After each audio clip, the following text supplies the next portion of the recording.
ভারতের গোলরক্ষক সুরজ সিংয়ের ইনজুরির অভিনয়ের পরপরই টাই ব্রেকারের চতুর্থ শট মিস করলেন স্যামুয়েল রোকসেম। এতে সমতায় ফিরলেও সুযোগ কাজে লাগাতে পারলেন না ভারতের ওমাং দদুম। টুর্নামেন্টের সর্বোচ্চ গোলদাতা বল মারলেন বারের ওপর দিয়ে। এতেই বাংলাদেশের সামনে এসে যায় সেরা সুযোগ।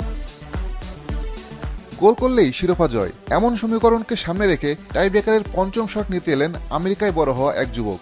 এরপর সেই রোনান সুলিভান ঠান্ডা মাথায় যা করলেন তাকে দুঃসাহস বললেও বোধহয় কমই হবে। টুর্নামেন্টের শিরোপা ডিসাইডার পেনাল্টি কিকে নিলেন পানেনকা শট। তার বুদ্ধিদীপ্ত চিপে পরাস্ত সুরজ সিং। আর দেশের শিরোপা নিশ্চিত হতেই গ্যালারিতে ছুটে গিয়ে জার্সি উঁচিয়ে ধরে যেন মনে করিয়ে দিলেন আরেক বিশ্বজয়ীকে, যার নাম লিওনেল মেসি।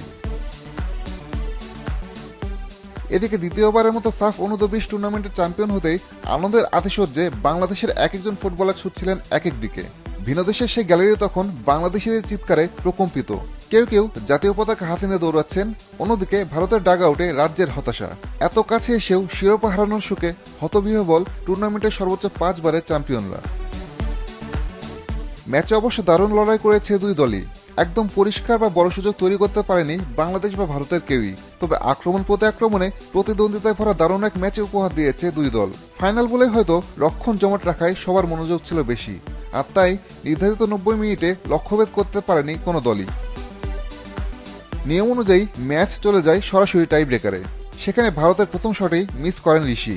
এরপর মোহাম্মদ আরবাজ, স্যামসন ও বিশাল ইয়াদব বল জালে জড়ালেও শেষ শট মিস করেন দদুম। আর টাইব্রেকারে বাংলাদেশের হয়ে রোনানের আগে সফল শট নিয়েছেন মোর্শেদ, চন্দন রয় ও আব্দুল ফাহিম।